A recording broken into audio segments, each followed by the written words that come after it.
Very Bad Wizards is a podcast with a philosopher, my dad, and a psychologist, Dave Pizarro, having an informal discussion about issues in science and ethics. Please note that the discussion contains bad words that I'm not allowed to say, and knowing my dad, some very inappropriate jokes. Yeah, but the data. That's true. The Great Boss has spoken! Pay no attention to that man behind the curtain!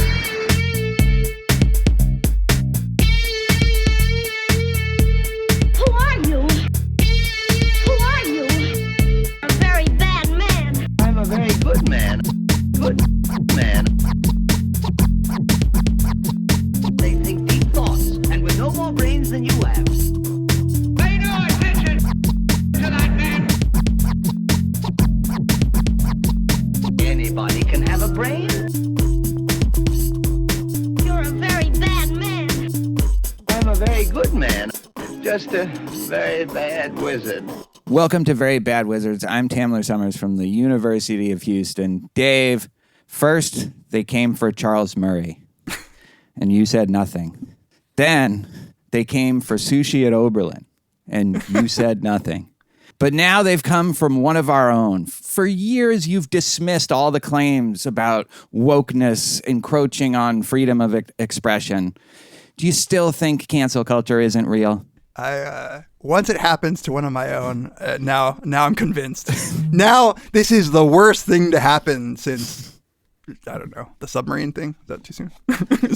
Well, there's a lot of controversy about how bad that was. You know?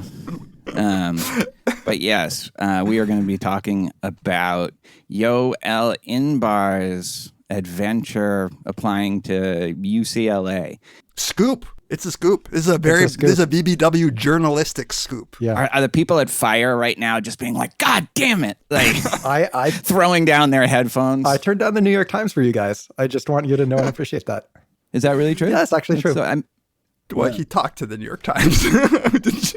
This is awesome. This is breaking, and it is a really interesting story that raises a lot of questions in arenas that we've talked about and maybe not been quite as, we didn't take them quite as seriously as some of our listeners would like us to, for sure. Right. I mean, your masterful deflection at asking me the question is really what everybody's asking about you. And I'm getting DMs like, is Tamler going to change his mind? Because, you don't have DMs open. That's right out of my playbook, Trump's playbook. You just immediately accuse the other person, you know? Anyway, yeah, but first, this is a real, psychology is going to take a hit. Psychology on a couple different fronts is going to take a hit this episode. So in the first segment, we're going to talk about another fraud case coming out of big psychology. This time, Francesca Gino. And ironically, and people have noted the irony, fraud was discovered in a bunch of her studies on honesty. It's too good. We should introduce Yoel first. Yes, Yoel Inbar. Welcome back to Very Bad Wizards. It's been a while. Hey, thanks for having me back. Don't think that I haven't noticed you doing all these movie episodes without me. So I've been keeping score. I've been taking names. I'm not happy. All right, so what's the deal with this one? Who are these gumshoes at Data Colada just working tirelessly to preserve scientific integrity? Who do all this sleuthing to uncover this stuff? This is three guys, Yuri Simonson, Joe Simmons, and Leif Nelson. And they do... they do their own research as well, but kind of a sideline is doing methods in psychology. So I think the most cited paper in psych science ever is their 2012 paper about p-hacking, in which they, I believe, actually coined that term. So they showed in that paper that if you follow the reporting practices that were prevalent at the time, which meant that there's a lot of stuff that didn't go into the write-up, you could basically present anything at all as statistically significant. So they presented a study showing that listening to songs made you either older or younger, depending on the song.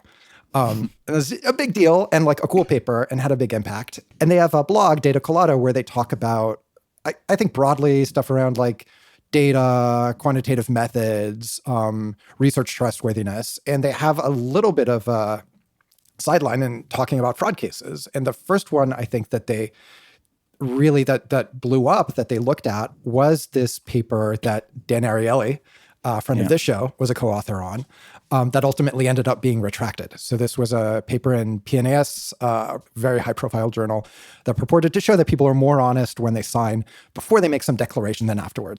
And it turns out that the field study in that paper was fabricated. And it's still not quite clear by whom. Dan worked with an insurance company. They may have done it. On the other hand, he may have done it. He denies it, obviously. This paper was 3 studies. That field study, which was the basis of the retraction, that was the third. There were 2 other studies in that paper, both run by Francesca Gino. Those were lab studies. So with, I think, undergraduates, the both of them. And it turns out that independently, those studies also were falsified. So this paper about honesty independently had 3 fabricated studies in it. You would be like falsified. such a hack if you tried to write this up script, as right? as Yeah, like it's way too on the nose, right? Yeah. So I should be clear. People sometimes distinguish between fabrication and falsification. So like fabrication might be you just completely make up the numbers, whereas falsifying might be altering data, right? And that's, I think, what's alleged to have happened in these first 2 studies is that the data were altered. Do you see an ethical difference between those two? No. Fraud is fraud, I think. Yeah. I mean, we were talking literally like 5 minutes before we started recording about the difference between p-hacking, even sloppily p-hacking, and fraud. And I think there's a moral difference there. But fraud, whether you do what Francesca's being accused of here, like dragging and dropping numbers from one column to the other, like it doesn't make any difference whether or not that was typed in. And fabrication is like more work because you actually have to just come up with plausible sounding numbers, whereas you already get those and then you can just manipulate them a little bit. Right. Yeah. Yeah, I mean, although if you alter, you do have to run the study, right? So that's more work. That's true, yeah. That's right, because Stoppel was just sitting there with the glass of would wine. literally typing numbers into Right. Excel. I don't think I knew that. Yeah. He just never even ran the It's like, studies. no, he never did. That's the He fuck. just just made it up. And this is something that people are accusing Gino of as well, of being like, hey, I'll run that study for you, which is pretty unusual for a senior person to just be like, oh, I'll collect those data, right? And that's what he would do. He would collect data for his students, which, I mean, if you've ever, that's just completely ridiculous. Like the students collect data for us. That's how it works. Right. Right. And in fact, for listeners who may not know or remember, Yoel was a key figure in bringing Stoppel to justice at the University of Tilburg, or Tilburg University. Yeah, so that was me and 2 grad students who were there at the time. Yeah. So Yoel is very familiar with this kind of sleuthing, as well as being friends with the guys from Data Colada. Remind us what you did, like just the 3 key bullet points in what you did for Stoppel. So we looked for internal inconsistencies. So if you're just fabricating, you're just inventing data, it's actually hard to make them consistent in the way that they're supposed to be. So it might be a scale, for example, has 4 items in it. And what you want to do is you want the average value to be higher here or lower there. If you're just generating by hand without using an algorithm or anything, it's hard to make the items correlate the way that they should. So for example, that would be one thing, like scales that showed a really strong effect with respect to the manipulation, but it's called reliability, just how well do those items correlate with each other, was basically at 0, right? So how does that happen? Yeah, you're just sitting there like typing in numbers, trying to make the average equal something higher here, something lower there. The other stuff that he would do, which is odd because he was just inventing, is he would sometimes like duplicate rows. So you'd literally see entire rows that were repeated throughout the data set. He started phoning it in. Exactly. He started phoning it in. Couldn't be bothered to do all that typing. It's It's like if a Danny McBride character was like doing a psychology. It was not the most competent data faking, right? And it just speaks to how, there was no oversight, there was no auditing. You really didn't need to worry that somebody was going to be looking through your data files, trying to find implausibilities. It's just like nobody was thinking to do such a thing. Good old Here's days. one egregious example of the lengths to which he was going. So you all just said that he was claiming to collect the data, but like to keep the pretense going, he would fill up a box with questionnaires, say he's going to a local elementary school to collect the data, and like actually print them out, copy them, and take like whatever, if we'd give like candy in exchange for completing whatever, pencils, whatever. be like, go load up his trunk while everybody's looking at him like, oh, I'm going to go collect the data for the study. And then just go home, have a glass of wine, and type numbers into Excel. I think we talked about this. I have a very image in my mind, if this was filmed, of him kind of dancing around the room with all these questionnaires and a dash here, a check mark there, an X there, to classical music. I picture more like Tom Cruise with the sunglasses sliding across the wooden floor, Yeah, so that's not what's alleged to have happened here. In the Gino case, it looks like somebody really did collect the data. They're from real people, but then that the data were tampered with. And the Data Colada folks a year ago went to Harvard with this evidence about 4 papers that they suspected had their data altered. That convinced Harvard to launch an investigation internally. At this point, the investigation is done. They've written a 1,200-page report, which nobody outside of Harvard has seen, as far as I know, and Gino is on leave. And they're requesting the retraction of these papers. So what I take from all that is that these allegations are correct, right? That these data actually were untrustworthy. And I think important to know, many of these data were collected using Qualtrics, which is like a survey hosting platform. You have your surveys hosted on your institutional Qualtrics. So Harvard pays for a Qualtrics account for its researchers. They can see all your surveys and results. Right. So it would be trivial for Harvard to take the surveys that correspond to those published studies and to just compare. Right. Does the raw data deviate from the data that were shared as the data underlying the studies? Right. It's actually very easy if you have that.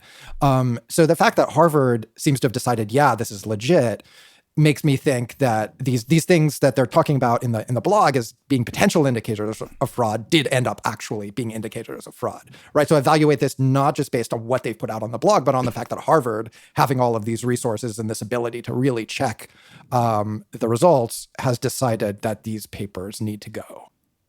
Which is an important thing to say in this case, because already there have been some people who accuse the Data Colada guys of jumping the gun, right? From the work that they've shown, I don't think I think they dot every I and cross every T. I don't think they would do that. The fact that they handed it over to Harvard and Harvard reached this conclusion with that big report matters, because it just corroborates that whatever analysis these guys did turns out to be right. And I don't even think you need the Harvard analysis from what I saw, but I'm pretty much a novice when it comes to that stuff. And but let me play devil's advocate, Yoel. These are your boys. Who died and made them cops? Well, the thing is that we're all the cops. That is our job as scientists, right? We tell the public, you should trust us because we check each other's work. That is our pitch to them. That's why we say you ought to believe the scientific consensus rather than, I don't know, what RFK Jr. is telling you. And so it turns out that in this case, when it comes to data fraud, there are no police. There's no formal way of looking for this stuff. There's no formal body to whom you can report it.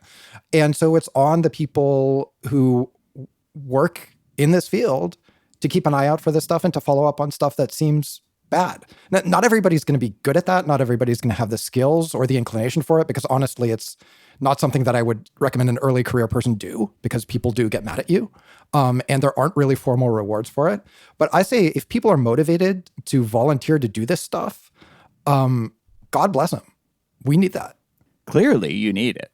This stuff has been going on for so long, and it's probably just a drop in the ocean, right? When your question, devil, I know it was devil's advocate, but I don't even understand the reasoning behind the question. It's for somebody who has expressed disdain for snitches, I think you can see where the question comes from. Oh, well, so if that's the idea, if the idea is don't snitch. The idea is keep it in-house. To take it upon yourself. There's not even pressure being put. You're not getting years shaved off your sentence. You're volunteering your time to ruin people's careers, so to speak, right? But people who have fabricated, who are just committing purportedly. That's the whole point, though. You don't know until you find it. They've started. Obviously, they volunteered to find it before they know that it's true. Well, true. That's right. But then Yoel says if there's no institutional body that's doing it, It seems like you have to do it as internally as a field, and it's going to have to be from people just trying to maintain the integrity of the field as a whole. Yeah, where I kind of agree with this line of thought is I do think you could say it might be, in some cases, irresponsible to publicize these sorts of allegations if you're not confident enough, right? And David, you and I have been involved in a case where I am personally 100% convinced that data were fabricated, and we couldn't prove it to the point where we were comfortable going public with it or even going to the institution with it. So we dropped it. We alerted co-authors. We alerted co-authors, but that was it. Yeah. And to be fair, like I don't believe what I was saying. Like I think the Data Colada guys are doing the Lord's work in this. And I do like Francesca is a friend of mine, although I haven't talked to her in a long time. And like it actually pains me. Like I was telling Yoel, like I'm kind of like just like upset about the situation because I didn't think, and this is the problem with this shit. You just never think that people are capable of it because the whole endeavor depends on people signing up to do this because they're have some level of honesty about what it is they're doing. And it blows my mind that anybody is going to be like, here's how I'm going to make myself famous. I'm going to like choose like a career in this like field that already has like very questionable impact on the world and research publish practices. papers and research practices. I'm going to publish papers about things that like might not even matter if they're true and fake them. Except that it's not that hard to understand. She was getting $50,000 to $100,000 for speaking gigs. You don't get that? Yeah, I mean, look, the incentives are there, right? There's real money at the high end. And even if you're like, okay, I'm not going to fake that dramatically and I'm going to settle for a comfortable job at a state school, that's still a pretty damn good job. Like, this is a pretty easy job if you don't actually have to do the research. And so, why aren't we being overrun by people who are drawn to this and are like, wow, it's so easy to fake. Nobody checks up on you. Can I give my conspiracy theory, which is in part an answer to this question? Yes. But it goes deeper than that. I don't think you guys will love this, but I think... We're losing you as a rational human being. Wait, I want to hear this. This is sad. I want to hear this. I think Francesca Gino is taking one for the team here. I think... like whoever's in charge, the Illuminati psychology people, big psychology, whatever, they set it up so every few years there's a big fraud case that raises eyebrows about research in psychology and all of that, and, in order to distract from the deeper methodological problems in the field. So it's like Weebay at the end of season 1 of The Wire, just copping to like every murder he could think of to protect the Barksdale's family. It's actually pretty admirable because you think like, oh my God, there are these famous detectives, you know, like these guys at Data Colada, and they are on the case. So besides these fraud cases and the replication crisis, this is where it takes it to another level. Everything's fine, you know, nothing going on. The replication crisis, similarly, is allowed to come to light by these people, the order, again, in order to distract from the potentially fatal methodological flaws that are at the edifice of the whole field. That's, I think, if you want to stay friends with Francesca Gino, like there is something kind of honorable about what she's doing. Yeah. Only because like there's like below 50% of your mind believes what you just said, but like a way higher number that I want to be true believes what you just said. Can I just say 10% of my mind? You've probably spent more time watching The Wire than you have spent reading the blog that showed that Francesca was faking her data. 2, the very measurement problems that true, but that's not. Like, there were 5 seasons of The Wire. How closely did you expect me to read the blog post? 2, the whole, like the only reason you even think that there are methodological and measurement problems is because psychologists themselves have bothered to point it out. And like the Data Colada guys bothered to do the p-hacking thing that like surely convinced you that there are problems in psychology. No, I know. So it's like we're doing all the work here. You're just like following along somehow. Saying, I didn't say that I was like an important part of No, but psychologists themselves are the ones who are undermining the very thing that you think that we're protecting. Sure. Like, that's always the case. When a big conspiracy is exposed, it's the people internally that bring it to light.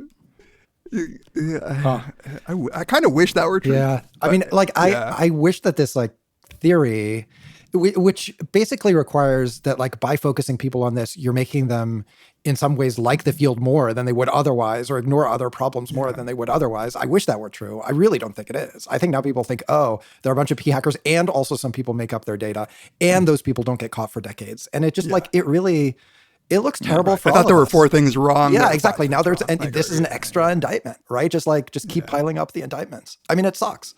It sucks mostly for students and collaborators, but it also sucks for all of us who are trying to do things honestly and now who are tainted by association with these kinds of large-scale frauds.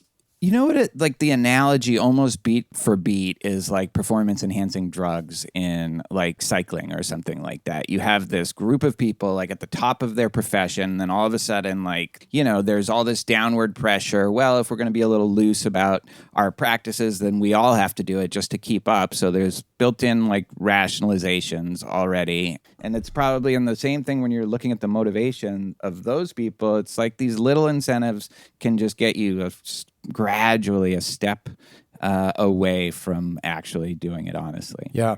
And there's no reason to think that that's true only in psychology, right? There's these incentives to do fraud or to p-hack. They're present in lots of disciplines, right? So, and people have found fraud in biology, in medicine, in other fields as well, right? Huge, problem in medicine. Yeah, and they're at least we're just giving people bullshit advice based on our fraudulent research, right? Like we're probably not killing anybody. You're not like bombarding them with chemicals. Right, exactly. I mean, we'd try. Yeah, nobody would. The IRB always it's that study you want to run. Yeah. Right. No, but I think Tamler, what you said is exactly right, and like push the analogy even further, that there really is a sense that I can tell palpably in my students who are by and large super into rigor, like in trying their best to be transparent and stuff.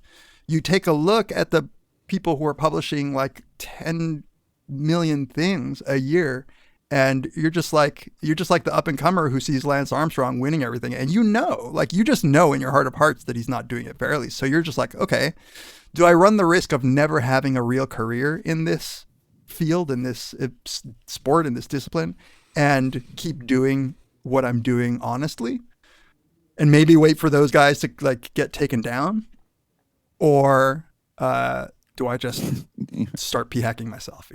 Because otherwise you can't survive in it. Like there was a time in cycling where if you weren't doing drugs, there was just no way you could be successful as a professional at it. And what people like Francesca are accused of doing is even, in my mind, worse. It would be like Lance Armstrong, starting the race and then sneaking in a car, taking a shortcut, and finishing the race. Like in the Boston Marathon, the woman who took the subway. I love that. She took the green line. And it's also an apt analogy because the thought that that woman might have had in the Boston Marathon is like, no one's really looking. Yeah. Like there are tons of people running the marathon. And that has to be what's going on with the fraud, which is there were errors that, if correct, are such rookie mistakes. The thought must be no one's ever going to bother looking, because once they bother looking, like House of Cards, dude, like it's so easy to spot if you know where to look now. I will say, once you know where to look, like having spent some time at like actually looking, it's a lot of work. And I can see why people aren't usually motivated to do this. It's just like people have better ways to spend their time. And I get that. Tamler, I'm curious, Tamler, from your perspective, what the rate of fraud is take psychology, but like, I don't know. What percentage of researchers do you think have engaged in outright fraud? Like what Francesca Gino is accused of? Yeah, that level. Yeah. I wouldn't think it was that high, actually. Like, I do think there are a lot of cheaters in life, but, I would think that the more alarming percentages were more at the level of using the method's flexibility to get a more desired result. But I wouldn't think, I don't know. But I wouldn't think that that's the biggest problem. Like I said, I think that's a more surface problem with and it's not just psychology. I think a lot of the social sciences, but then also like medicine. What do you guys think? Well, so my guess would be low single digits of researchers percentage have ever altered or fabricated data. Fraud. Yeah. The Leslie John and Dražen Prelek and George Lowenstein paper where they're estimating the prevalence of different undesirable research practices in psychology. And they have a fancy mathematical method by which they say they can get around the fact that you're not likely to say, hey, I did fraud, right? So their estimate based on that method is like between 1% and 2%. So I'd say like in that order of magnitude would be my guess. That seems plausible. Yeah, because like also you don't want to overly you don't want to give the people the impression that really everybody's doing it, right? Like I mean, like David was saying, that maybe really people do think like, well, fuck it, if everybody else is doing it, YOLO. Yeah, and plus they probably believe that their hypothesis is true. That was clearly Mark Hauser's motivation, right? When he got caught, it was like. That was actually, in retrospect, a fairly tame version of fraud, where he just like altered a couple of numbers because the code wasn't quite significant, and because he was like, well, like this has to be true, right, from everything I know about it. Right. Yeah. Stoppel makes so if you think that, and they know that if they like ran it again, maybe it would be significant. I could see it. What's kind of crazy to me is that. These authors, like themselves, posted the data on whatever Open Science, and the authors were involved in an attempt to replicate their own findings and reported that they failed to replicate them. So either this was being driven by the good co-authors, quote unquote, or it's just all. Like a fucking smoke screens, like a misdirection. In keeping with my conspiracy theory. No, very different. These are the same people trying to keep us. Has she released any statement? Not that I've seen. No, I would guess that she's under legal instruction to not say anything at this point. If I had to guess. Yeah. What's going to suck is like when either Yoel or I get caught. I know. Yeah. For all we talked. I will. Yeah, it's going to be very embarrassing for us. For me, especially, because I believe that you two would never do this, that you have like a real. It just seems to me like it's so not worth it. And I think maybe I'm not under the pressures of a career like somebody like Francesca. I just can't. I don't think I could be bothered. Like if I'm not, we have shitty weak findings that I'm fine with. Yeah. Like, I don't need to. Yeah. Yeah. It's like Yoel said, this is a good job. Like, you don't without doing that, Right. I get the financial incentives for somebody like Gino to fabricate. For somebody like us, it's just, I don't feel it would be worth it, to be honest. And it sort of contradicts what I said earlier, but like for me personally, it's just, the reason that I do this and like deal with all the annoyance of the research and publication process is like we're supposed to be doing something real. And if you're like just making it up, it just seems like what's the point? It's like doing the cheat code where you get like invincibility or infinite lives or whatever. Like the game's not fun. Right. Yeah. Yeah. It's like playing Soma on safe mode. And still dying. Still dying. And the stress of it, because I'm sure there's a good 4 or 5 months where this, you just have this like sword of Damocles hanging over your head at any time. Yeah. Yeah. Wasn't Stoppel like relieved? So he said, Didn't he say, I don't know. This is all like how much do you trust the self-report of a serial fabricator, but why reason would we have not to trust him? He's like a trustworthy guy. It must be incredibly stressful, particularly once you feel them closing in. Dostoevsky wrote a whole novel about this. Right. Like, if these are true, how often do you think she's done this? The Data Colada people say possibly dozens of papers. Wow. Yeah. It's going to be, I really feel for the co-authors, it's going to be a huge fucking mess. Like, cleaning all of this up, like anything that she touched is going to be suspect. How do you tell whether the data from a study that she ran are reliable or not? Like, I don't think it's going to be very tough to say that they are, right? To assure yourself, like, to be the amount of confident that you would need to be that those data haven't been altered.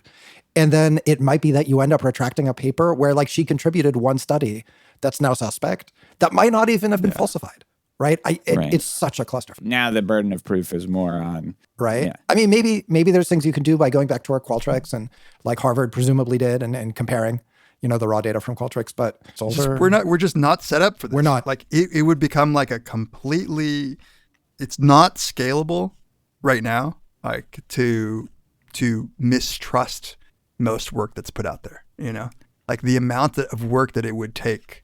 And there could be structural solutions. Like I was talking about this and just saw, I think you're retweeting about it. I think it would be ideal if Qualtrics, if you could, like, once you collected data, Qualtrics could verify that you haven't touched it, and that gets automatically published. There are ways in which you could try to combat this, but all of this is like assuming that this is probably a bigger problem than it is, and it would take a ton of resources and time and probably altruism that people aren't willing to put in. So it's like it's like any game theory where a population of cheaters can be stable, right? Like where you just have a stable population of cheaters. It does seem like you could take some steps though as a field. I mean, maybe we could just inquire. We could even inquisit. We could call it a grand inquisition of sorts. I mean, to give a little bit more of a pitch for this. So if you imagine something like we want to archive data at the earliest possible stage. So that might be like it's on Qualtrics' servers, the way it's come in from the participants, or maybe the output from Inquisit or whatever other like experiment software that you're running locally. And that needs to be archived for any paper that's published, right? And ideally that would be through like the Qualtrics API so that they can vouch for, hey, this hasn't been tampered with at all. But then it's not just fraud that you might detect by having that sort of a system. It also, I think, much more common than fraud is just innocent mistakes. You accidentally delete some observations and forget about it or something like that. Like there's a lot of manual data cleaning that still happens, right? Like what we were talking about with the genomics where Excel switched numbers because it automatically converted what they thought was a string value to like a date right. Excel loves to call everything a date, right? There's all sorts of like mistakes that you can make that are totally innocent that happen between when the data are collected and the data file that you would probably post on like the OSF or something like that. And having that be auditable and checkable, I think would be valuable even if we're not worried about fraud per se. I think we should do all of those things. I guess what I'm saying though is that even in an instance where you have all of those checks in place so that if you do express concern about any given thing, you can go look at it. It's still like you have to make the choice to look at it. So like, let's use pre-registration as an example. Thousands of studies have been pre-registered now. And so that's all available. You can go and look at someone's pre-registration. How many people have gone and looked at pre-registrations? Yeah. It's low because the work is still there to be done. Even if the information is there, like let's say this, even if the data is there, the information isn't, right? Yeah, right. And all of this is just more stuff that would need to be checked by somebody. And like we talked about right now, who is somebody? It's whoever decides to volunteer their time outside of all the stuff that they're already doing. There is the Dutch problem, I'll call it. Yeah, like they're assholes. Yeah. There are people that make this all harder for lots of people because there are very disagreeable people who either don't know how to communicate their concerns without being like needlessly callous or accusatory, or they're people who get off on the Schadenfreude of pointing out other people's errors. And I think that none of the Data Colada guys are like this at all. But there has to be like a little bit of policing of the police too, right? That's not the problem. Yeah, and I don't... No, it's just an additional problem. I think that like you can differentiate between people who have bad tone and who are jerks, which I do think that's not savvy and that they should stop. And people who just make a lot of wild accusations, those people exist too, for sure. And I think those people very quickly get ignored. Like about conspiracy theories? Yeah, exactly. You're like, oh, it's on this conspiracy theory thing again. And we'll just quietly roll our eyes. Sweep it under the rug. Distract the listeners from what's really going on. Anyway, It's working. It's working. my point was Dutch people I wasn't singling out any Dutch people in psychology. Dutch people in There's the general Dutch are problem. assholes. Yeah, They're very like bad-willed people. No, and there's where I agree with the distinction that you all made. Like there are people who do a good job and who don't know how to communicate it well. The reason that it's top of mind to me right now is because I personally, like, I'm fine with fairly disagreeable people. That's why I'm friends with Yoel and Tamler. But there is a very vocal contingent of people who believe that the whole enterprise is undermined because of the behavior of some of the most vocal accusers. And I think you're right, Tamler. You should separate the two. You should be able to separate. Like, if it's wrong, it's wrong. Like, it doesn't matter. But there is a subtle PR aspect to the whole endeavor. And the Data Colada guys are actually very, I think, savvy about the PR aspect of it, at least in the way that they're careful about what they say. Yeah, I get that sense too, just from reading them, and not at the expense of giving the facts and telling it straight. All right. When we come back, we are going to give you an exclusive report about practices of a more political nature that occurred to our own Yoel Inbar. Tragedy upon tragedy. Really. Real What a downer of an episode. Yeah. Go into philosophy, students. Today's episode is sponsored by BetterHelp. How much time do you spend on yourself in a given week? And how much time do you spend on other people? And how do you balance the two things? This is a tough balance for all of us because it's really easy to get caught up in what everyone else needs from you and never take a moment to think about what you need from yourself. But when we spend all of our time given, we can feel stretched too thin, burnt out, and then we can't really be there for others either. Therapy can give you the tools to find this kind of balance, or at least to better find this kind of balance in your life so you can keep supporting others without leaving yourself behind. Therapy can offer so many benefits. We're going to do an episode on this about different kinds of therapy and what it can offer. I know so many people who have turned their life around because they went to therapy. Therapy is so helpful for learning positive coping skills, how to set boundaries, how to feel more confident, how to feel more empowered, and live a more flourishing life. So if you're thinking of starting therapy, why not give BetterHelp a try? It is entirely online. It's designed to be convenient, flexible, and suited to your schedule. All you have to do is fill out a brief questionnaire to get matched with a licensed therapist, and you can switch therapists at any time for no additional charge. So find more balance with BetterHelp. Visit BetterHelp.com/VBW today to get 10% off your first month. That's BetterHelp, HELP.com/VBW. Thanks as always to BetterHelp for sponsoring this episode.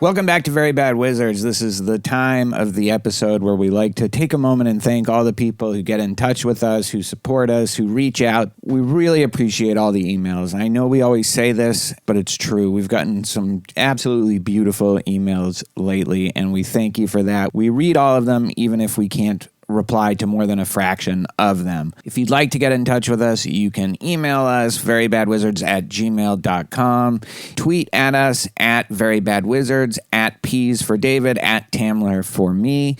You can follow us on Instagram. You can like us on Facebook. You can join the lively Reddit community. I'm scared to see what that's going to be like after this episode.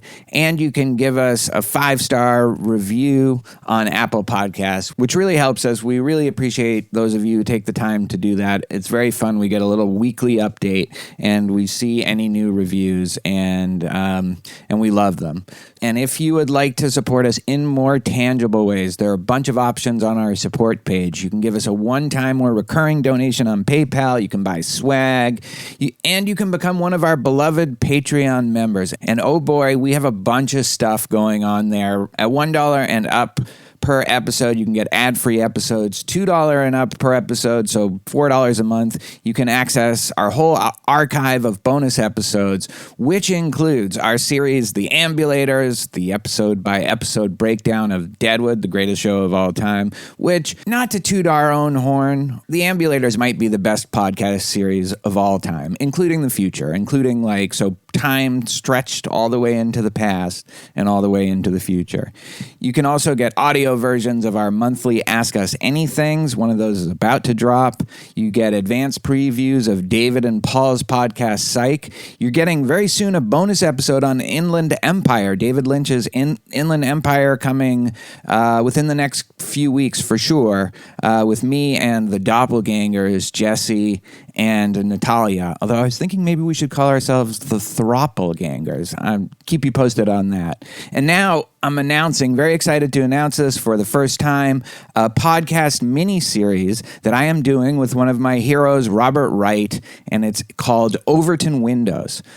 More info on that is also to come. At $5 and up, you get all of that, plus access to our Brothers Karamazov series, all of Dave's Intro to Psych lectures, a couple lectures I did on Plato's Symposium, and then at $10 and up, our highest tier supporters, you get to ask us a question every month, and we will answer it in video form for you and audio form for everybody else. Thank you so much. We are so appreciative. We're so grateful for everything that you do.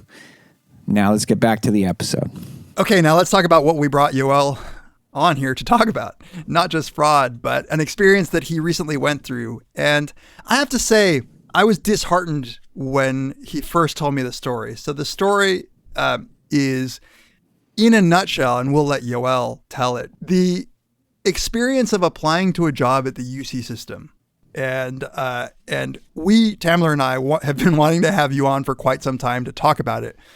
Let's just let you dive into the stories. So to just give you the context, my girlfriend and I have been together for a while, and we're in separate cities, and she's also an academic psychologist. So we're about a 5-6 hour drive apart right now. And she interviewed for and got a job at UCLA. So they made her an offer. She's actually pre-tenure, actually a really good offer with tenure in UCLA Psych. And they were extremely excited about her. And so as the negotiations around that continued, she said, hey, I have a partner. Would you consider him for a partner hire? And the chair said, send over the materials. So I sent my research statement and CV and that stuff over. And based on that, they seemed very enthusiastic. So they were like, he should definitely fly out. And they said to her, my girlfriend, in fact, you might want to come with him so that you can both start looking for a place here together. That's how enthusiastic they were, right? And it happened not to work for her schedule, so she didn't. But that was on the table and something that they were encouraging us to do. So really to kind of think of this as something where we ought to be strongly considering this as an option for us both. So I went out there in late January, so beginning of this year. And I did a 2-day visit. So I had a bunch of meetings. I gave a research talk. I thought that all went quite well. And, you know, sometimes there's meetings where people are really kind of interrogating you, or you could tell that they're skeptical and they want to they might want to try and test you in some way. And these were not those sorts of meetings. It was more like, here's why it's great to live in LA. Here's why this is a great department. Recruiting. Yeah, it's right. I think it's fair to say it's a recruiting visit. The talk itself, I felt like went quite well. Full room, good questions. Nobody was especially critical or anything like that.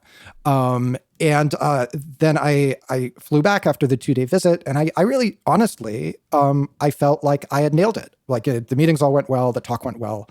There was two strange things that happened during the visit. The first is that UCLA, I believe, starting this year, has a mandatory interview with 2 representatives of their diversity committee. Those are both faculty members. And they asked me kind of a standard set of questions. So, how do you think about teaching diverse populations? How do you think about mentorship? Do you think your research has to do with diversity and so on? All fine. And then at the end, one of them said, look, it's been brought to our attention that on an episode of your podcast, you say some things that are critical of diversity statements. And I wonder, whether you're prepared to defend that here in front of us. And to be honest, I wasn't, because this episode is like 4.5 years old. But I said, well, here's what I think about diversity statements now, which the very short version is, I think that the goals are good, but I don't know if the diversity statements necessarily accomplish the goals, right? So I'm skeptical. Can you really quickly, can you remind me, in that episode for whatever, 4.5 years ago, was that brought on because the UC system was and it was specifically UCLA, right? So we did in that episode starting to require talk about UCLA starting to require it. Yeah. So I gave them my answer, and they seemed satisfied with that. And then one of them said kind of almost apologetically, well, we have some very passionate graduate students here, which is great, but what would you say to them if they were upset about this? And I was like, I mean, I don't know. I guess what I just told you, I don't really know what else I would say except for like, here are my actual views. So that was like a little bit odd. And it was especially weird because this episode came out, 4.5 years ago now. And the second kind of weird thing is in the meeting with graduate students, which is something that they do that's quite standard. Mostly I thought it was fine. It was normal. They asked me some questions. I asked them some questions. There was one grad student talked kind of extensively about how bad the department was, how much racism there was, how there were abusive professors, how the administration was letting all that slide, which is in a recruitment visit is strange, right? Right. So I kind of walked out of that being like, I'm not sure what was going on there. And it seems like there's more context here that I'm not aware of, but didn't think that much more of it. Maybe mentioned it to a couple of the faculty that I had dinner with, like, wow, that turned into sort of an intense conversation. I'm not quite sure what that was. And they said, essentially, well, this strike is really, the UC grad students had all been on strike. And they were like, yeah, this strike really, caused some really hard feelings. It's been tough in the department and, things are still getting back to normal. Can you give brief background about the strike? Yes. So UCY, the graduate students struck for higher wages. And they won. They got substantial raises. It was a grade strike, is that right? Yeah, they weren't doing any work, yeah. right, including grading. And apparently, this is all secondhand, but at UCLA particularly, got really contentious and like to the point where there was like bad blood between some of the faculty and some of the students. Faculty like get pissed if they have to. They do not enjoy grading, right? Yeah, as a rule, they're not fans. And anyway, so I flew home at the end of that 2-day visit thinking things had gone really well. I swapped some positive emails with people there, including the chair of the search committee. And it all felt like, this is locked in, right? So that was a Tuesday. Wednesday, I didn't hear anything. Thursday, somebody from UCLA who I hadn't met and who I didn't know emailed me and was like, you really should see this. And he sent me an open letter that was written, I believe, spearheaded by the graduate student who had been in the meeting and who had sort of stood out on the basis of their behavior, but then signed on to by quite a number of other UCLA psychology graduate students. So I think 60 plus in the end. And this letter said, and I guess we'll get into the contents, basically that I was unhireable there because of stuff that I had said on my podcast, specifically questioning diversity statements in a different episode in which I argued that SPSP, or a professional organization, shouldn't take political stands around abortion. So I said, I'm personally pro-choice, but I don't think it's the job of our professional organization to take such a stand, a pro-choice stand. Right. And on the basis of that, the letter said, and this is a direct quote from it, that I would threaten ongoing efforts to protect and uplift individuals of marginalized backgrounds. Can I read the letter, beginning please. Part, the first half of the letter? Okay. Dear doctors, the committee, We, the undersigned students, write to strongly recommend against the hiring of Dr. Yoel Inbar as a tenured faculty in the psychology department. We feel that serious consideration of Dr. Inbar directly conflicts with the values and standards we uphold as an institution and department committed to diversity, equity, and inclusion. We believe that Dr. Inbar would not enter the social area as a member committed to creating a safe, welcoming, and inclusive environment, and that his hiring would threaten ongoing efforts to protect and uplift individuals of marginalized backgrounds. Our concerns were initially raised by Dr. Inbar's podcast, Two Psychologists, Four Beers. Link in the description. So in each of the episodes, he discusses various topics relating to current events in academia, including but not limited to diversity statements, anti-racism in psychological organizations, sexism and racism on college campuses, freedom of speech, polarization, and conservatism in psychology. As he has 101 episodes, we do not intend this to be a comprehensive overview of his podcast content. Rather, critical episodes we would like to draw your attention to towards are episode 15, Just When You Think You're Out, and episode 92, Should SPSP Stay Out of It. Most concerning to us as students is Dr. Inbar's opposition to institutions endorsing positions on sociopolitical issues he has deemed, quote, contentious or, quote, controversial. In particular, he takes a strong stance against promoting DEI initiatives through the use of diversity statements and DEI criterion to evaluate research. He also takes a firm position against the use of diversity statements as a tool in the hiring process, and specifically criticizes their use in the University of California system's faculty application process. In episode 15, he remarks that his, quote, skepticism about these diversity statements is they sort of seem like administrator value signaling. Which is undeniable. Like, trivially true at this point. Right. Yeah. By the way, Yoel submitted one, right? You actually absolutely. submitted one for the job, right? Well, yeah, you got to do it. Yeah, got to do it. You got to do it. It is not clear what good they do. This is still quoting. It is not clear what good they do, how they're going to be used. He continues, to lots of people on the left, diversity is such an obviously positive thing, and says that the left fails to acknowledge that these statements, quote, signal an allegiance to a certain set of beliefs, unquote. These comments frame diversity statements as a threat to ideological diversity and reflect a lack of prioritization of the needs and experience of historically marginalized individuals across the lines of race, class, gender, sexuality, and ability. In contrast, our institution's position on this issue is unequivocal. Page 1 of the UCLA Office of Equity, Diversity, and Inclusion FAQ proclaims equity, diversity, and inclusion are integral to how the University of California conceives of merit. So before we get on to the second part, do you want to talk at all about? Yeah, I mean, I would encourage people to go back and listen to the episode, first of all. I mean, This is over an hour of us talking, and, you know, you can pull out selective quotes that make me sound like I'm a rabid anti-diversity statement person, which I'm really not. But I do think, you know, we were on that episode questioning, do they do what they're purported to do?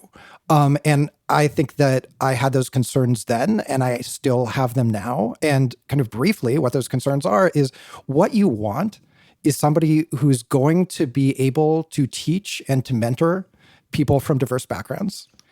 But what you get is somebody writing about what they believe and perhaps what they've done to demonstrate that. And we know that that is coachable, and that people who read diversity statements, and in the UC, this is kind of explicit in their coding, they read them expecting people to have a background understanding of a set of norms that not everybody does, right? So if you're talking about international students or people who come from backgrounds where you don't get the background knowledge of this stuff, including working class backgrounds, in spite of their like protection, their purported of protection class. Exactly. Right. Yeah. So the question is like, is the signal that you get from a diversity statement a good signal or not? Like I do think it's really important to be able to teach to people of diverse backgrounds. It's really important to be able to be a good mentor to people of diverse backgrounds. And that does require thinking and sensitivity. I'm not convinced still that diversity statements are a good way to actually measure whether somebody has been doing that or can do that. So is there actually signal in there, or is it more noise and bias? And I think that asking whether this thing works, whether this furthers the goal that we have, is super important.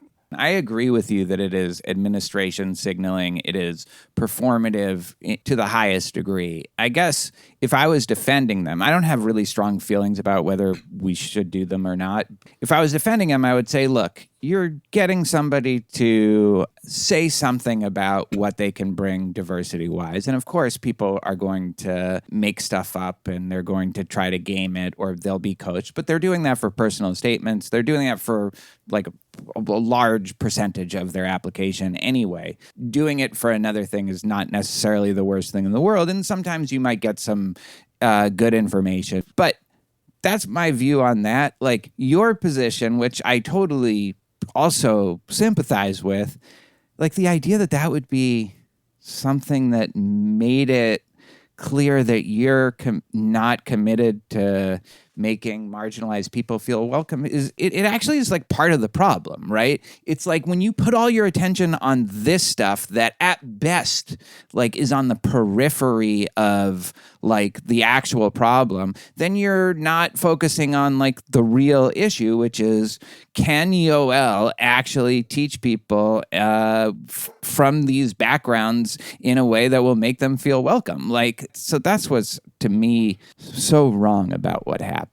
It's like saying the replication badge is not a good indicator of whether you promote the values of open science, and then getting really mad at you for like not promoting the values of open science. For the record, Yoel would never say this, and I don't think I've heard him say it since this, but like I know for a fact that Yoel has mentored exactly these students from exactly these backgrounds and done a good job at Toronto, right? One of the most diverse universities in the entire world. Yes, that's all true. Yeah. I mean, yeah, I don't, God, I don't like to haul people out as exhibits. No, yeah, because you're right. That's why I'm saying it. You're not going to say it, like because that's almost giving in to like the bullshit that's right. Like your behavior, I think, is fine. Like if you bothered to look at the students that you've mentored, then you might find this out. Ironically, presumably your diversity statement isn't what sussed you out as a suspicious character here, right? You were able to make it through, presumably not raising any red flags because the diversity statement you wrote, they probably don't believe is indicative of your actual position on diversity, which is just kind of making the point. Yeah, that his diversity statement, if he hadn't done the podcast and all those conversations had just taken place in private, like everything would have been fine with Yoel diversity-wise, maybe even have been a plus.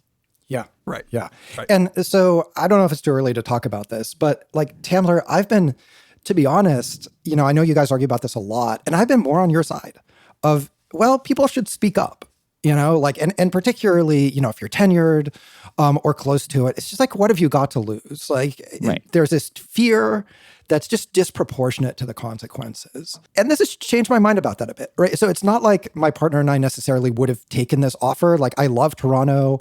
It would have entailed moving my lab. That would have been hard.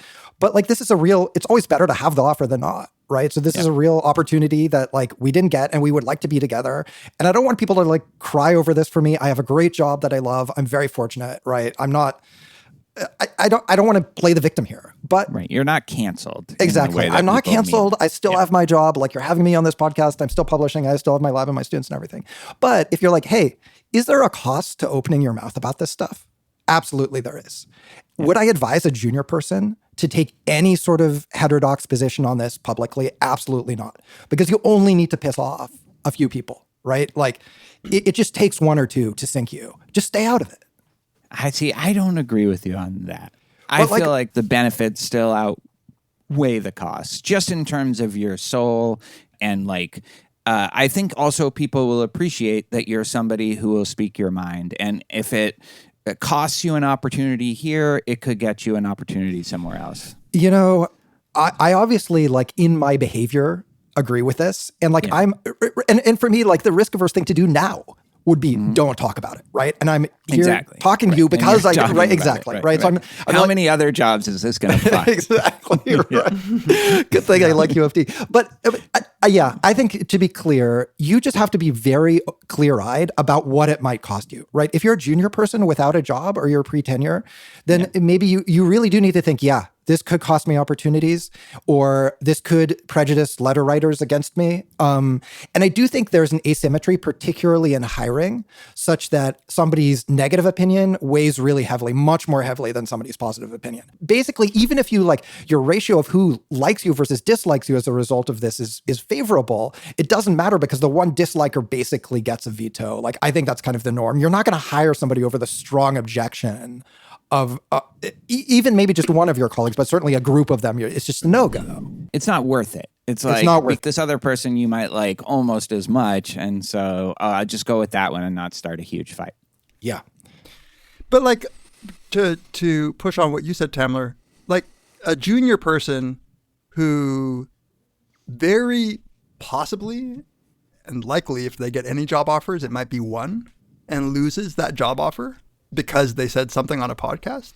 Like, that's a huge risk. I'm not denying that it's a risk. Like, I think it's a risk. I said the benefits outweigh the costs. But how could the benefit outweigh the cost if you essentially just never get a job? Well, in that case, it wouldn't. But in what I'm thinking, you are going to be a more attractive person in general if you're not watching your words like all the time and worried about like who I might offend or what I'm going to do.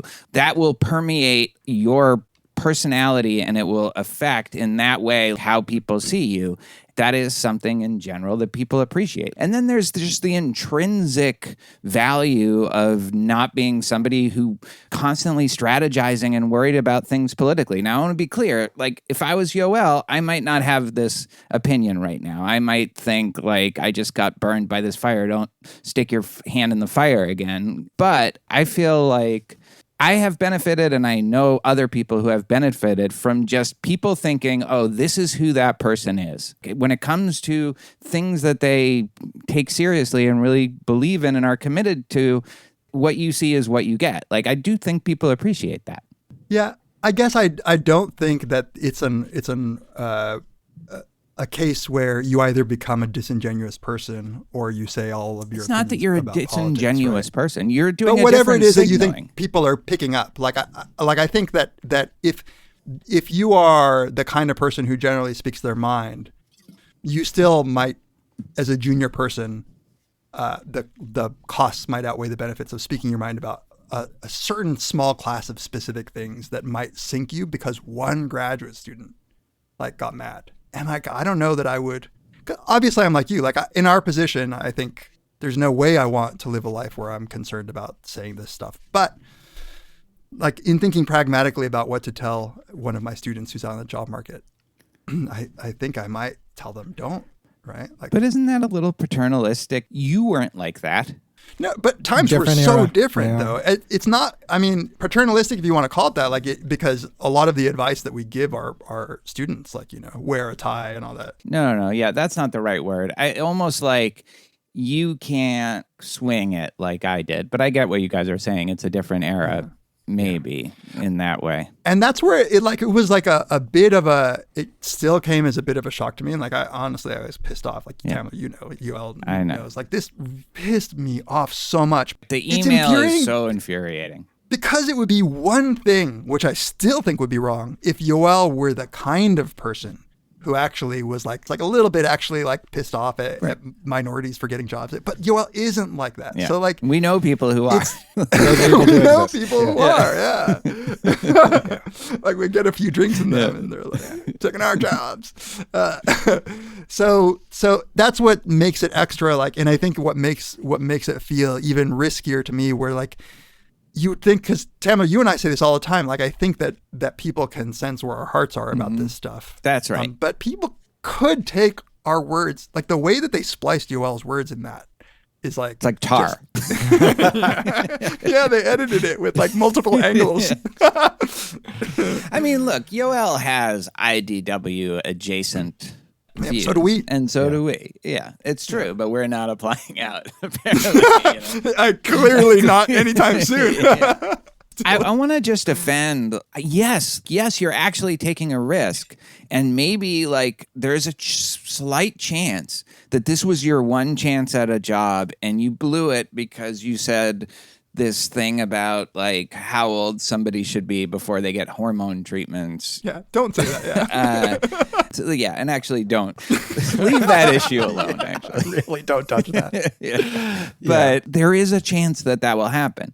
But there's also all these benefits, which I think are fairly profound, and I wouldn't ever want to give them up, of not always worrying about what you're going to say. And if you are a good person, and I agree, this is a huge counterexample, what happened to Yoel, but if you're a good person, just trust that if it doesn't work out here, it's going to work out better there. Yeah. So I think it's right that there's a value to being able to live your life authentically. And there's a reason that I felt like I wanted to talk about this stuff, even though I knew that there was some risk to it, right? I kind of can't help myself. I think separate from that, you can say, does it raise or lower your probability of getting a job to talk about it publicly? And that I think very clearly lowers, right? But then I feel like what you're saying is, well, there's other things that are important too, right? Do you really want to live your life that way? I am compelled by the point that Yoel was making, that one negative voice has the power to derail a job more than a positive voice has to promote the job. And because of that, I do think objectively, look, it will depend on what you value. Do you value speaking your mind about a small set of politically charged topics that you don't think you would be being yourself if you didn't say it? Do you value that over the chance of getting a job? Maybe. And maybe you should. Right? And like on one reading of what you're saying, Tamler, maybe you should. Maybe this is not the job I do believe that too. That's also separate from just the will this help you or hurt you job. The rogue student who can convince a bunch of students that they're on the right side of history if they have them sign this letter, which is I think a lot of what happened in Yoel's case, that they have the power to do that. Just I think disproportionately means I think it's sage advice to tell one of my students, just think twice about who you're saying what to. This episode of Very Bad Wizards is brought to you by Rocket Money. Rocket Money is a personal finance app that finds and cancels your unwanted subscription. It monitors your spending and it helps you lower your bills all in one place. So just think for a minute about how many subscriptions you have, like streaming services, apps, or whatever. What's the total amount that you spend per month on those subscriptions? Well, if you're like the average American, you think you're paying about $80 a month, but it's closer to $200 a month. Rocket Money can show you immediately, as soon as you download the app, log in and give it your credentials, exactly what you're spending your money on and how much it is that you're spending. I was super excited to try Rocket Money because I had heard about it and to be honest, the thought that I might be paying for stuff that I don't even know about was stressing me out for quite some time. And sure enough, as soon as I installed it, give it my credentials, boom, I see everything I'm paying for. And I was paying for some things that I had completely forgotten about. So right off the bat, Rocket Money saved me potentially hundreds of dollars because it had been hundreds of dollars that I had paid without even knowing it. Who knows when I would have found out on my own.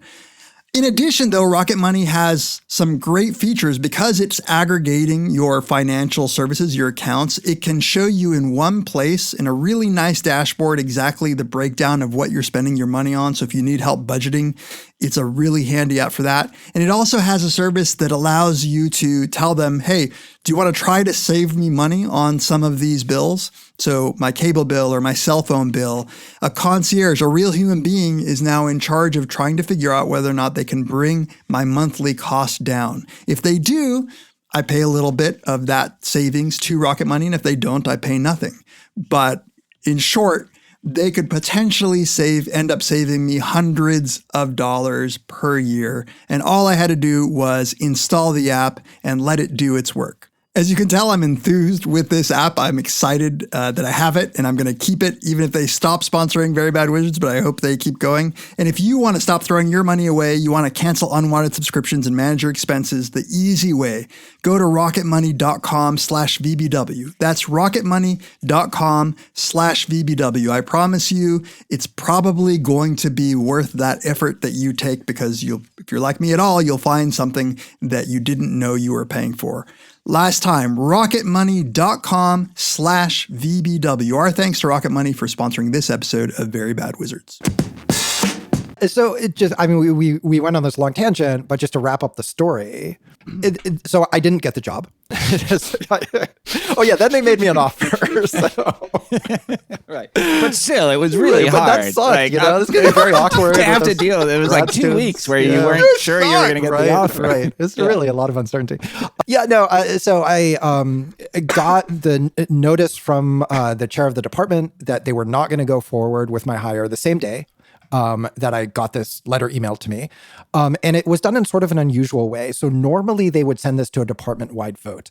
But there is a smaller committee of 3 people who generally their job is to just, as I understand it, write up some notes and send it to the larger department for a vote. I think I understand that in some cases, the case is just hopeless. Everybody agreed that this person sucked. And so this committee can officially give the thumbs down so that they don't have to waste everybody's time for a vote. In this case, I know that many people in the department wanted a vote, but the committee, the small committee, as is their right, said, no, we're not going to proceed. And the chair chose not to overrule them. So that's how it was spiked relatively quickly. And I don't know what happened in that room. I don't know what the discussion was, right? It's possible that, some people really hated my job talk and did not ask questions, but like quietly hated it, maybe, But probably not. Probably, Like, but probably based not. Probably not. Yoel gives a really good job talk. So it seems likely that this email caused the committee to say, this is just too much headache for us. Why borrow trouble, right? We can always hire somebody else. It might be pertinent that the chair of the committee that said no is the supervisor of the grad student who wrote the letter. I don't know how much all of that played in. This is all just speculation from the outside. But, and honestly, if I were in this position, I might say the same thing of we just don't have it in us to have another nasty fight with the grad students. With the grad students. And it probably appeared to them as though like many, many grad students really had strong objections.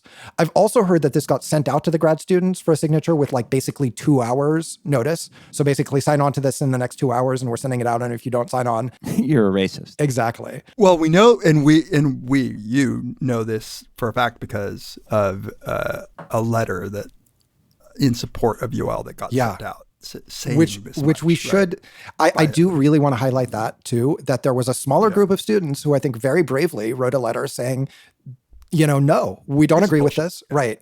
Like we don't agree with everything this guy says, but we think that the way he approaches these issues is good. We think that having a respectful conversation about these questions is useful. And this is the kind of teaching that we need here, actually. Not very many students, I'll say. But like that makes it even more impressive that the ones that did sign on did that. Right? Like you're risking a really tense relationship with your peers there.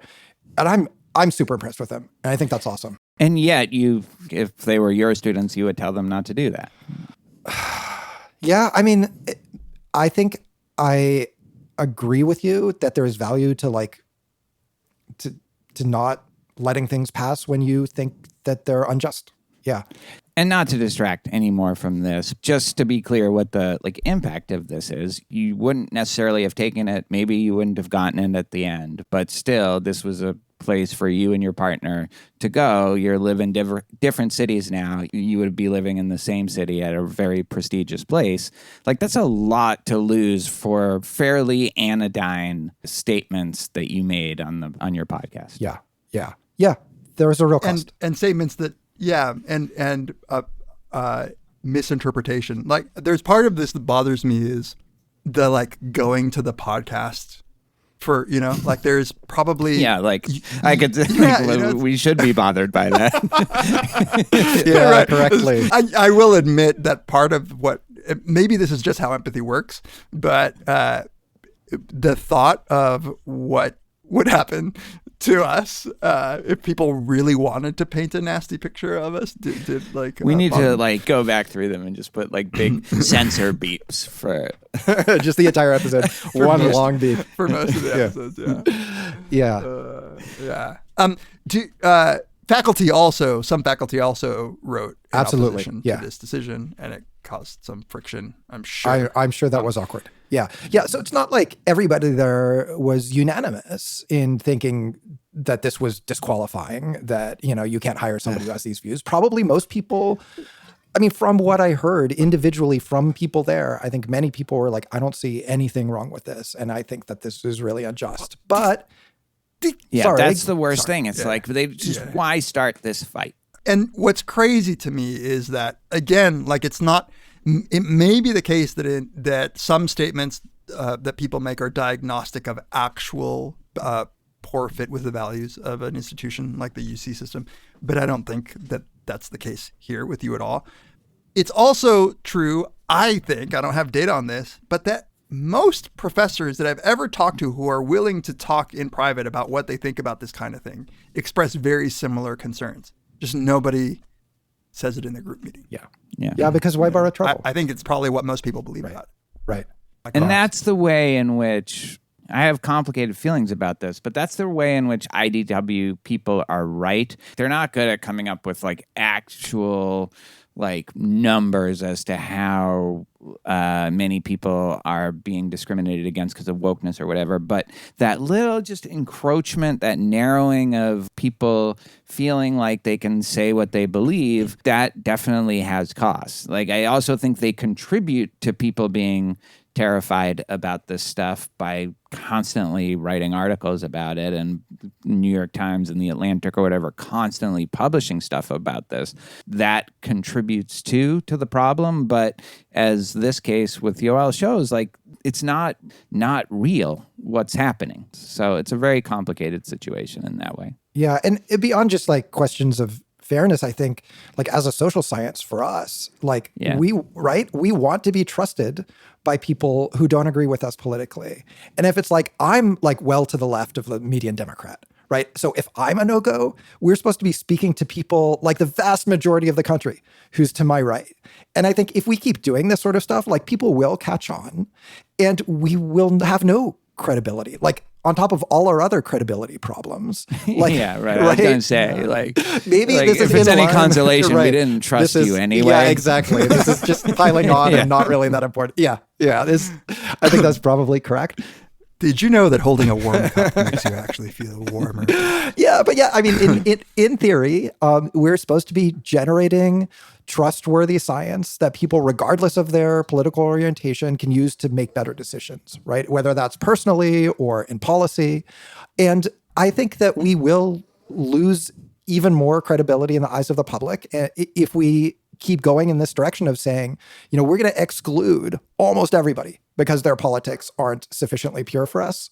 I think really people would be right not to trust us. Actually, there's a preprint from Azim Sharif, Corey Clark, and possibly some other people that shows that when you perceive scientific institutions to be politically biased, even if it's in the direction that you like, so I'm a Democrat and I see these institutions as being having a pro-left bias, you trust them less, right? So you lose the trust of everybody. Like people don't trust institutions that they think are biased, and they probably shouldn't. People shouldn't trust institutions, period. Yes, we're coming back. For a lot of reasons. So how do you feel about RFK Jr.? Huge fan. Early donor. No, but he's asking good questions.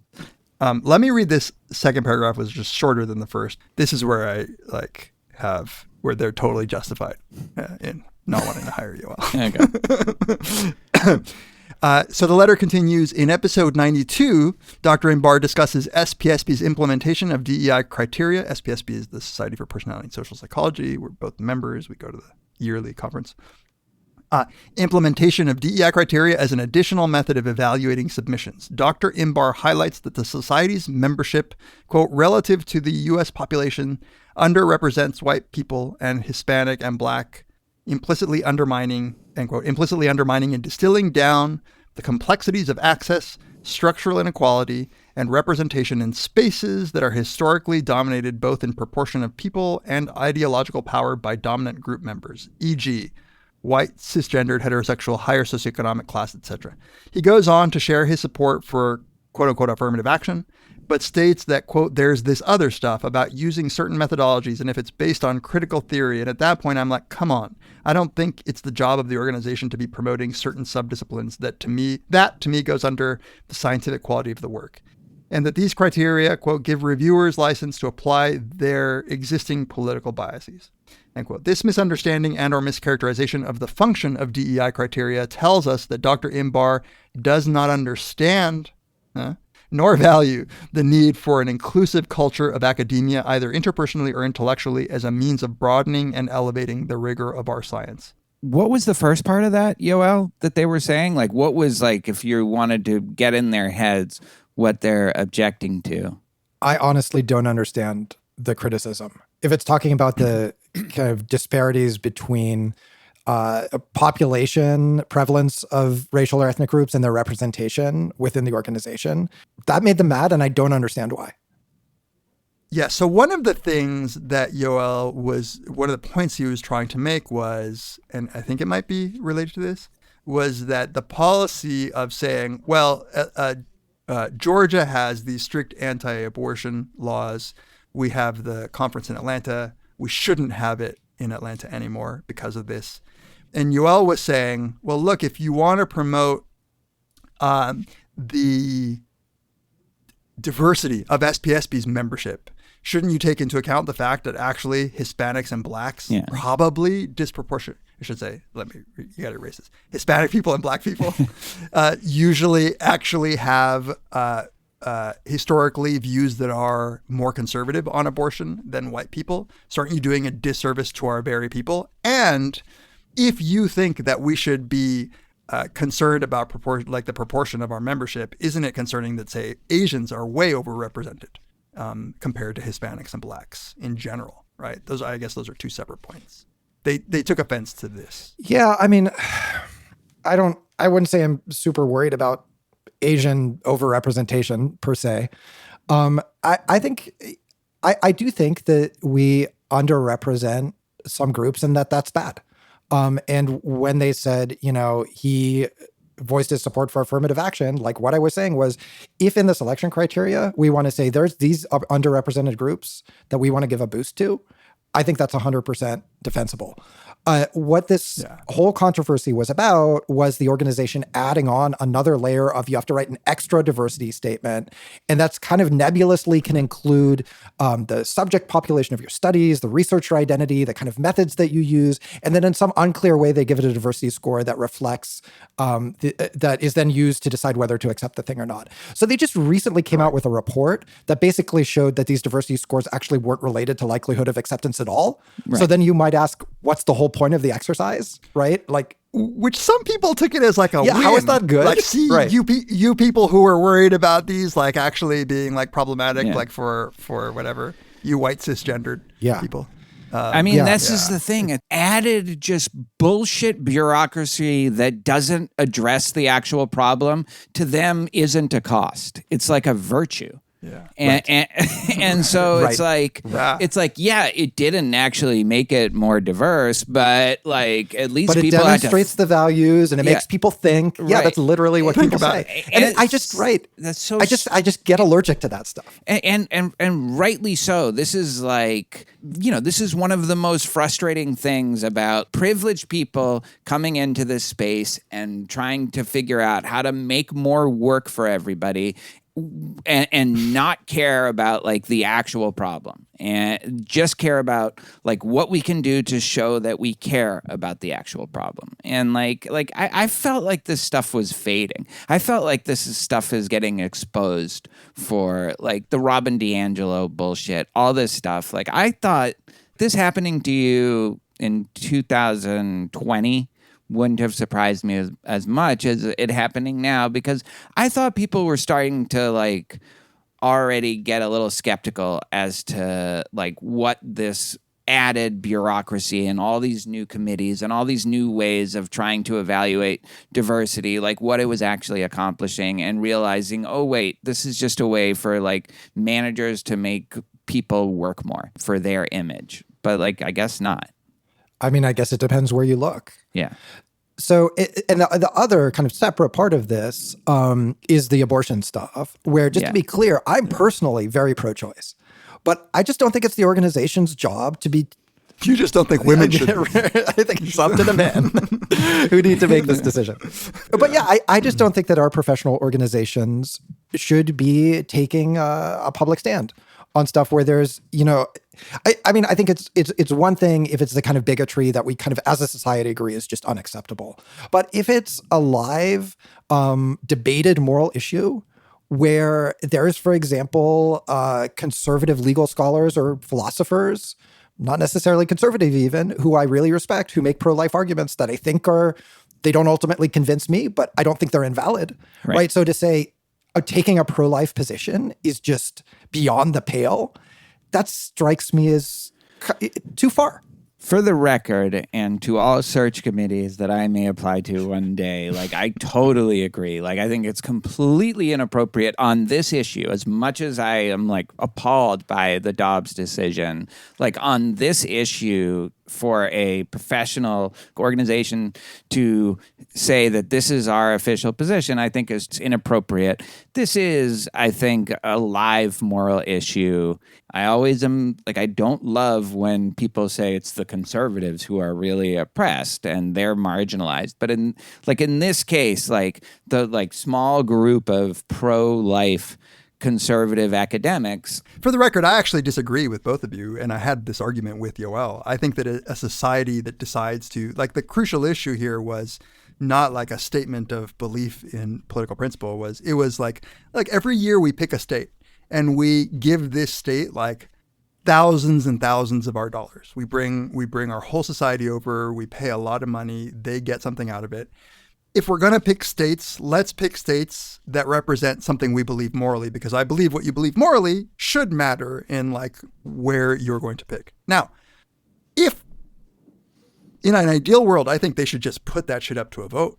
If the society overwhelmingly believes that we shouldn't be in Georgia, then don't be in Georgia. Like, who else is going to decide? Like, I think that's perfectly appropriate. They didn't do that. They just assume everybody agrees with that.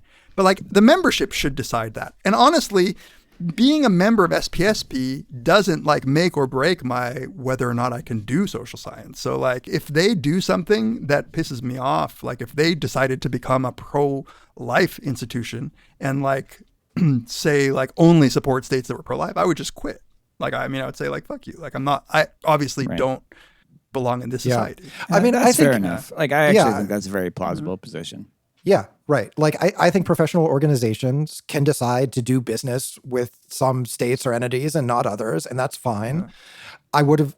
Which is all fucking beside the point, because like the fact that you said that is fine. Like, it should have, like, this is a discussion, a productive discussion that we just are having right now. Right. The thing is, the position that you shouldn't be allowed to have the discussion, to me, seems fucking crazy. It's just... Yeah. I also, and I take your point also that like if you're one of these principled pro-life conservatives that happens to be in psychology, like you can just quit and be principled about it, and that's fine. And like, you know, everybody probably already knows you're pro-life anyway. I also disagree with Yoel that I think this makes people trust. I don't know about that part of it. Like, I do think people are going to trust or not trust psychology independently of like what this is stuff that people don't know about that much. I'm not saying like this one specific decision. I'm just saying like as a general norm, we want to stay out of taking ideological stands because it's bad for our credibility. Yeah, that's one that we should be applying broadly. I guess I'm opposed because I don't disagree with anything David said, but like I'm a little opposed to the idea of taking a stand on an issue.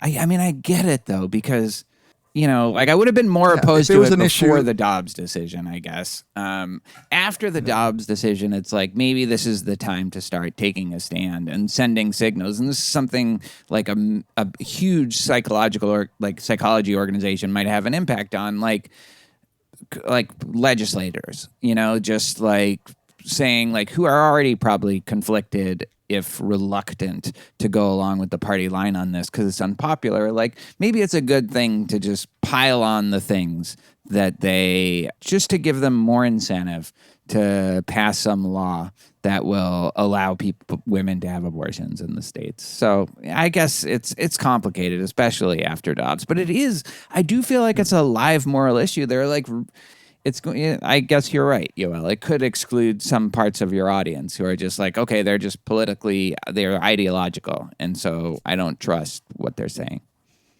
I just talked myself out of what I started saying. Great. I mean, I think like if you I don't think there's anything about it being a live debate that speaks to whether or not it should be something that we base the decision on. Like, it being a live debate is like, it's true that immigration is a live debate. It's true that accepting refugees is a live debate. These are all things that I have no problem taking a firm moral stance on, whether or not people agree or Mass disagree with me. incarceration. But again, it's all, it's all sort of like, again, beside the point, because I don't think that it's an offensive enough position that it would ought to keep you out of being considered for a position, and B, whether it actually reflects anything nefarious, racist, wrong about Yoel's political beliefs, which I just wish they would take in the time to sit and ask him about, and I feel like a heads up to you that and an opportunity to say, like, I think you had the possibility, maybe not a good one, but a real possibility of saying, like, hey, I know you guys might disagree with what I said. Like, I want to at least make clear what it is I believe and what it is I don't believe, like in this lunch with you, if you want, or a meeting, like and then you can decide, right? Like, it's decency to give a heads up about that. Yeah. I mean, I would have really welcomed the opportunity to have a serious conversation about this stuff. I just feel like it's a missed opportunity, and it's sad, kind of. The idea of we can't talk to people that we disagree with about what are basically details, right? Yeah. Like, we really are, I mean, like, for all we were disagreeing about, like, oh, what should scientific societies do or not? It's like, we're all pro-choice, right? Like, so we really are just talking about details. And pro-diversity. It's really like, do you think this is bureaucratic bullshit or not? It's like, that's the question. It really is. Like, is this an effective way to promote the goals that we both want? And I know that there are some people that don't want it, but that's not this. Like, that really isn't. Yeah. Hey, can I ask Yoel, and maybe we can sort of end with a discussion of this. Do you have, so obviously the UC system is a state school, and the laws about freedom of speech are pretty strict when it comes to state schools. Do you have any idea whether this runs afoul of laws? So I'm not a lawyer. My understanding is that there is a relevant precedent that's about loyalty oaths. So in the, 50s or 60s, the UCs tried to make professors sign a declaration that they weren't communists. And there was a lawsuit about that, and the Supreme Court said essentially the government can't require you to espouse a set of political beliefs as a condition for being hired or retaining your job. What they can do, of course, is to ask about stuff that's relevant to your ability to do the job. So I would say, given how diverse the undergrad population of the UC is, it's totally relevant to say, is this somebody we think is going to be effective at teaching people of different backgrounds, right? And likewise, is this somebody who's going to be effective at mentoring grad students who come from different backgrounds? Totally relevant, totally legit, I think, as part of a job application. If you say, when you write your diversity statement, you have to take X perspective on the right way to do that, you have to adopt the right kind of theoretical, ideological orientation, you could say, well, maybe that's compelled speech in the same way that a loyalty oath is. And there's somebody actually currently suing UC Santa Cruz on those grounds, right? I don't know how far that's going to get. I don't know the legal details, but it seems to me as a layperson that once you cross a line into prescribing the way in which people are supposed to talk about this, which some of the UCs do seem to have done, then you might be on shaky ground legally. It's FIRE. I know you were in contact with FIRE. Are they taking this case up in any way? I don't know what you would want to happen, but what's their involvement in this? They were helping me try to access some documents around this. I have no interest in suing anybody. And I think, honestly, I'm going to drop the documents thing. I'm done with this. And I wanted to talk about it publicly, but I don't want this to dominate my life. I don't want to go on a years-long crusade against UCLA. I don't particularly resent most of the people there. I think they were trying to do the best that they could under a kind of a difficult set of pressures. I do think that this is bad for the field. I think we need to have a conversation about, is this what we want to be? And that's why I wanted to talk about it publicly. But as far as trying to get something out of UCLA, no, I have zero interest in that. All right. Well, Gen Z, you suck. Get off our lawn. I mean, the thing is that the students who wrote the good letter, they're the same generation, they're the same background, right? It's not, and I've been told that many of the graduate students signed onto that letter without having listened to the podcast, without like really deeply knowing what they were signing on to. And there was a lot of social pressure. The way it was phrased put an image that probably you could get in your mind of one of these. This is Jordan Peterson V2. Yeah, right? exactly. Yeah. Like you could get that, and then You're like, both from you the know, same- it's like I'm not going to go listen to it. That's the problem with the podcast. It's like you're not going to Yeah, listen. to it. It's like yeah. So, Right. Yep. Exactly right. Yeah. Well, I'm incensed and outraged, and I'm glad Yeah, you came thank on you. to talk to us Well, about it. thanks so much for having me on. And I know it's been a long road to get here, and I wasn't ready to talk about it immediately. So I appreciate your guys' patience and really appreciate you having me on especially because Tamler is taking such a strong public stance that now is like totally undermined by this experience. And so, yeah. it's really big of you, Tamler. Well, it's just because like I'm a reporter that worked on this story for so long, and then to finally see it come to fruition, like yes, my whole worldview is shattered, but like Worth it though. Totally Yeah, worth it. Yeah. I appreciate you coming on and talking about it. In spite of what you say, you'll tell your students like what you're doing right now, like probably can't help you, right? I definitely do not take my own advice. That is true. Yeah. Thanks for having me on. And I hope to be back soon. Thanks, man. Join us next time on Very Bad Wizards. The great and honest has spoken. Pay no attention to that man behind the curtain.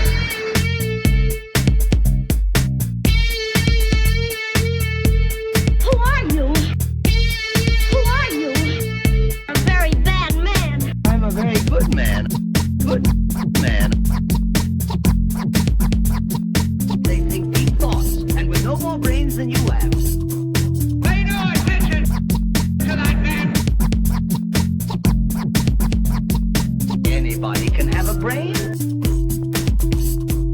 You're a very bad man. I'm a very good man. Just a very bad wizard.